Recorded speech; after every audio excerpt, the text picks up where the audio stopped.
Ich denke, es wird mal wieder Zeit für einen richtig guten Vergleich zwischen zwei richtig guten Smartphones, und zwar dem iPhone 16 Pro von Apple und dem Pixel 9 Pro von Google. Aber warum genau diese beiden? Sie laufen beide mit Betriebssystemen in ihrer Reihenform, haben geniale Kameras und vor allem auch eine fast identische Größe. Wie die beiden im Test gegeneinander abgeschnitten haben, wo ich auf Akkulaufzeit, Kamera, Display und viele andere Dinge eingehen möchte, das seht ihr in den Folgeminuten meines Videos. Nun wünsche ich euch aber viel Spaß. Im ersten Kapitel, wie gewohnt, erstmal ein Blick auf das Design, die Verarbeitung und Haptik beider Geräte.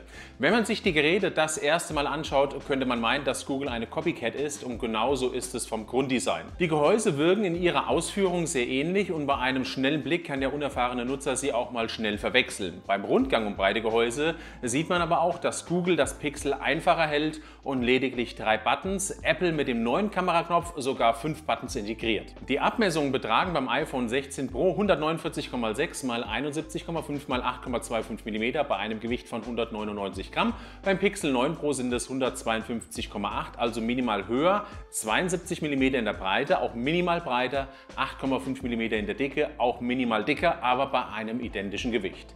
Rein von der Haptik merkt man beim Pixel lediglich das etwas dickere Gehäuse, was im Alltag aber nicht wirklich relevant wird. Bei der Verarbeitung liegen beide auf Augenhöhe, zudem sind beide Geräte nach IP68 zertifiziert, was bedeutet, dass sie wasser- und staubgeschützt sind. Apple gibt eine Wasserdichtigkeit bei 6 Metern Tiefe und 30 Minuten an, bei Google habe ich eine solche Erwähnung leider nicht gefunden. Bei den Lautsprechern hat das iPhone im Bereich der Bässe und der Räumlichkeit die Nase leicht vorn, geht es an die Brillanz und die Höhen, liegt das Pixel weiter vorne. Beide Lautsprecher sind auf einem extrem guten Niveau, das iPhone aber nochmals einen Ticken besser. Zum Entsperren setzt Apple weiterhin auf Face ID, das klappt nach wie vor in jeder Situation perfekt. Google auf einen Fingerabdrucksensor, der in der Regel ebenfalls sehr gut funktioniert. Nach dem Anlegen einer Folie gab es bei mir jedoch immer mal leichte Aussetzer, sodass für mich der Sieg klar an Apple geht. Alternativ gibt es aber auch beim Google Pixel 9 Pro die Entsperrung mittels Gesicht.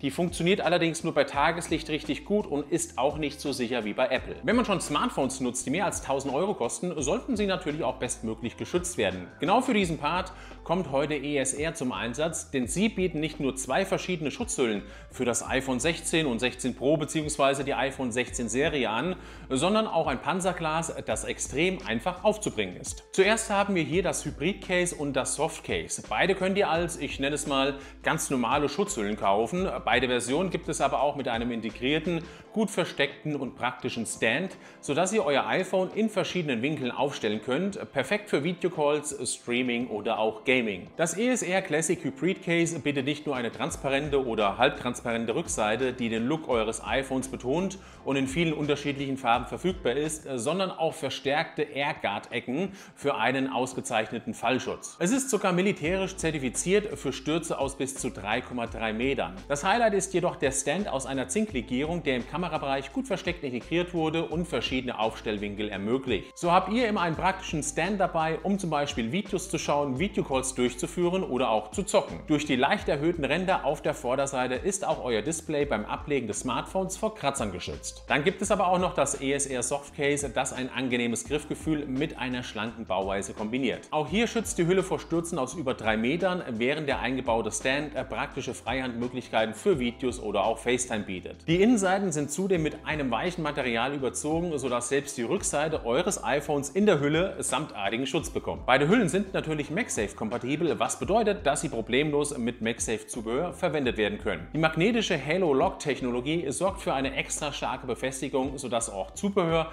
wie das Powerbank Wallet stabil haftet. Aber was wäre natürlich das beste Case ohne den passenden Display-Schutz? Dafür gibt es bei ESR den Armored Screen Protector, der aus extrem widerstandsfähigem 9H Härteglas gefertigt ist. Dank des beiliegenden Applikators lässt sich der Schutz besonders einfach, blasenfrei und damit natürlich auch stressfrei aufbringen. Einfach das iPhone mit der Vorderseite nach unten legen, Deckel schließen und das Panzerglas mittels Applikator aufbringen. Wenn jetzt euer Interesse an diesen neuen ESR-Produkten geweckt haben sollte, schaut mal gerne in die Videobeschreibung, dort sind alle Produkte verlinkt. Bei einem Kaufpreis von mehr als 1000 Euro für beide Smartphones, hier in der kleinsten Variante mit 128 GB, erwartet man natürlich auch eine richtig gute Leistung. Apple steckt den im 3-Nanometer-Verfahren gefertigten A18 Pro in das iPhone. Bei Google ist es der 4-Nanometer Tensor G4-Chip. Rein von den Benchmarks ist der Apple-Chip deutlich schneller. Ich habe im Alltag aber keinerlei, wirklich null Unterschiede bei alltäglichen Aufgaben wahrgenommen. Wer hier allerdings auf Nummer sicher gehen möchte, wird allerdings beim iPhone besser aufgehoben sein.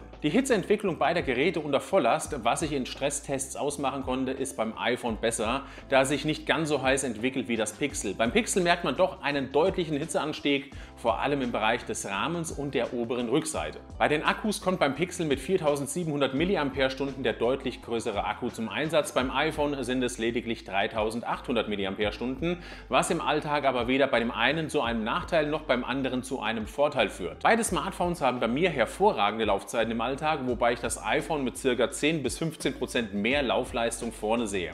Hier merkt man dann doch ein etwas besseres Akkumanagement. Die Ladezeiten für rund 50–55% liegen mit 30 Minuten etwa gleich auf, wobei das Pixel 9 Pro mit 30 Watt etwas schneller geladen werden kann. Am Ende bei 100% lag das iPhone bei mir mit 5 Minuten minimal vorne. Hier hat Apple tatsächlich aufgeholt, natürlich aber immer im Hinterkopf, dass Google den deutlich größeren Akku verbaut. Nun aber schon zu einem richtig wichtigen Part, nämlich dem Display. Beide 6,3 Zoll groß, beides LTPO AMOLED Panels, beide mit einer hervorragenden Auflösung mit jeweils mehr als 460 Pixel pro Zoll und einer super Helligkeit. Apple spricht von maximal 2000 Nit, Google sogar von 3000 und auch bei der Auflösung ist Google einen Ticken besser.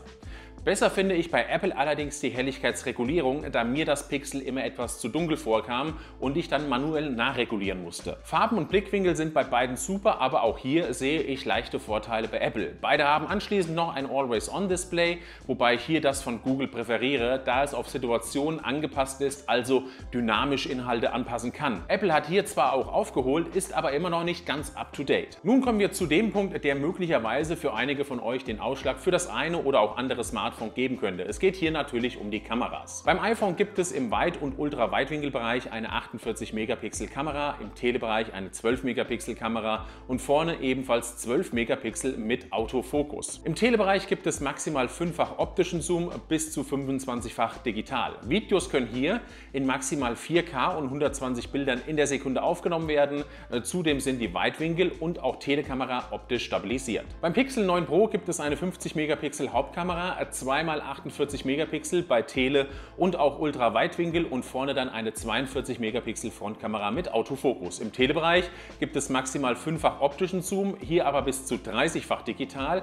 Videos können in maximal 8K und 30 FPS oder 4K und 60 Bildern in der Sekunde aufgenommen werden. Auch hier sind Weitwinkel und Telekamera optisch stabilisiert. Wie auch schon im vorherigen Jahr beim iPhone 15 Pro und auch Pixel 8 Pro gibt es jetzt noch einen ausführlichen Bildervergleich. Bild Nummer 1: Fotografieren durch eine Jalousie. Im Hintergrund seht ihr die Sagrada Familia oder sollt sie sehen. iPhone 16 Pro, Fokusprobleme. Das iPhone wechselt automatisch in die Nahfokussierung und kann das gewünschte Motiv nicht klar erfassen. Pixel 9 Pro fokussiert präzise auf das gewünschte Objekt, nämlich die Sagrada Familia, ohne in die Nahfokussierung zu wechseln. Bild 2: zweifach optischer Zoom bei künstlichem Licht. Das iPhone 16 Pro zeigt kräftigere Farben, insgesamt etwas wärmer im Weißabgleich. Pixel 9 Pro, Farben etwas kühler, aber näher an den realistischen Farbtönen. Beide Geräte liefern insgesamt gute Ergebnisse, aber bei den Details. Bei Bild 3 schaut mal auf den Weißabgleich und auch die Farbdarstellung. iPhone 16 Pro deutlich wärmer im Weißabgleich, tendiert ins Gelbstichige.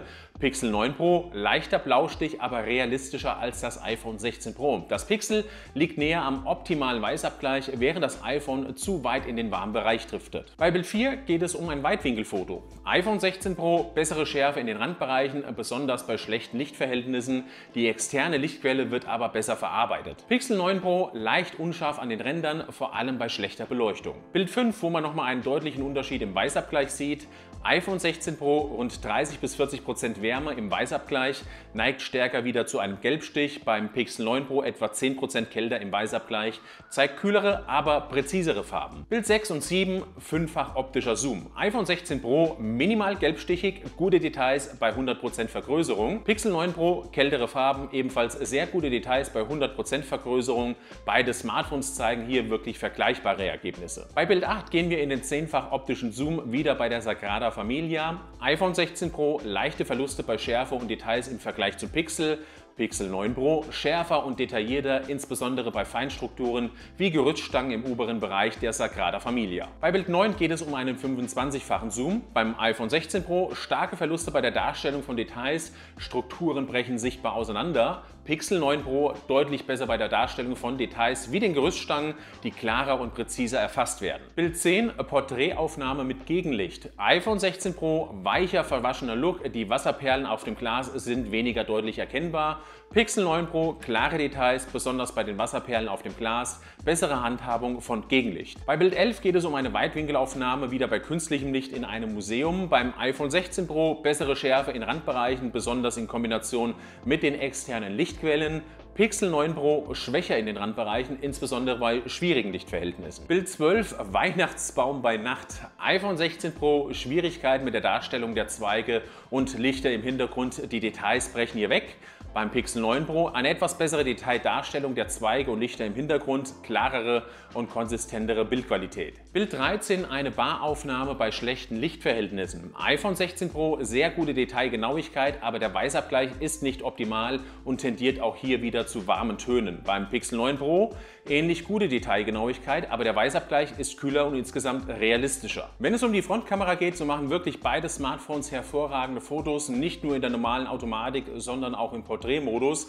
Wobei ich die Bilder des Pixel 9 Pro etwas zu überschärft finde. Sie bieten aufgrund der höheren Auflösung aber auch eine etwas bessere Detailgenauigkeit. Die Bilder des iPhone 16 Pro sehen irgendwie mit einem leichten Filter überzogen aus, aber tendenziell beide wirklich auf einem sehr guten Niveau. Bei den Videos habe ich ja eben schon erwähnt, dass das Pixel 9 Pro Videos in 8K aufnehmen kann, aber das iPhone dafür 4K 120 FPS. Ich habe mich bei meinem Vergleich auf 4K 60 FPS entschieden und hier muss ich sagen, dass das iPhone 16 Pro tatsächlich einen Ticken besser ist. Wie auch im letzten Jahr gibt es bei der Software einige Attribute, die auch in diesem Jahr wieder passen. Einfach, intuitiv und für jeden nutzbar, ohne ein Lexikon zu benötigen, und das bei beiden Smartphones. Ich muss aber auch sagen, dass Apple gefühlt immer komplizierter und verspielter wird und mich mehr denn je an Android von vor einigen Jahren erinnert. Auf dem Pixel 9 Pro ist alles gefühlt noch einfacher. Bei Apple werden von Jahr zu Jahr mehr Features implementiert, was zu einer deutlichen Reizüberflutung führt und nicht mehr den einfachen Weg des Unternehmens beschreibt. Rein von der Oberfläche und der Bedienung ist für mich Google hier an der Spitze. Apple fällt mehr denn je zurück. Das mag jetzt zwar sehr subjektiv klingen, aber ich habe über die letzten 12 Jahre die Entwicklung beider Systeme miterlebt, sie dauerhaft genutzt und glaube, das auch recht gut einschätzen zu können. Ich finde es fast schon amüsant, wie Apple diese Umstellung als Revolution bezeichnet und nicht mehr an ihre Grundidee glaubt, nämlich die Einfachheit. Vor allem im Bereich der nun anpassbaren Icons in Größe, hinsichtlich der Abstände zu anderen Objekten nach unten oder auch der Farbgestaltung hat Apple komplett daneben gegriffen. Aber auch hier gilt wieder, ohne sich jetzt von meiner subjektiven Meinung komplett überzeugen zu lassen, dass man sich selbst ein Bild davon machen sollte und nicht zwangsläufig aus einem Kosmos ausbrechen muss, nur weil Google einfacher funktioniert bzw. meiner Meinung nach bedient werden kann. Nun aber auch schon zu meinem Fazit. Vor dem Schreiben des Skriptes, und das wird jetzt auch so bleiben, ist das Pixel 9 Pro mein Favorit. Das hat aber eher etwas Persönliches und Emotionales, da Apple für mich einfach zu sehr abgedriftet ist. Ich war auch vor dem Schreiben und dem ausführlichen Vergleich überzeugt davon, dass Google Apple in vielen Dingen platt macht. Letztendlich war es dann aber doch anders. Was Haptik und die Verarbeitung angeht, sind beide auf einem Level. In der reinen Hardware-Bedienung ist aber Google auch aufgrund der geringeren Buttonanzahl einfacher. Die Akkulaufzeit ist beim iPhone minimal besser, die Performance rein subjektiv gleich. Auf dem Papier gibt es aber auch hier wieder einen Sieg für Apple. Obwohl sich beide Displays sehr ähnlich sind, muss ich aber auch hier bei Apple den Sieg zusprechen. Für mich wirkt es knackiger, lebhafter und einfach nochmals besser in der Darstellung. Bei den Kameras liefert das Pixel 9 Pro insgesamt präzisere Ergebnisse bei der Farbdarstellung und auch Detailtreue, insbesondere bei schwierigen Lichtbedingungen und starkem Zoom.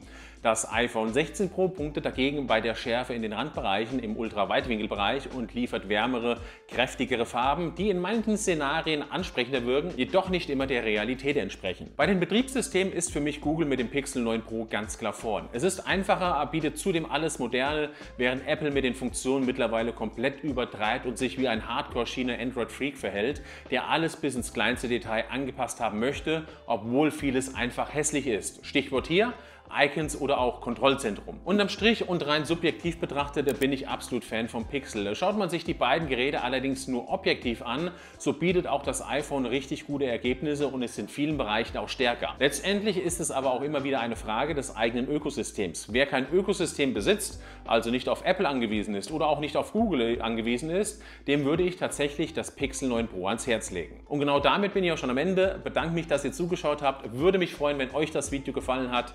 Bis dahin, macht's gut und ciao.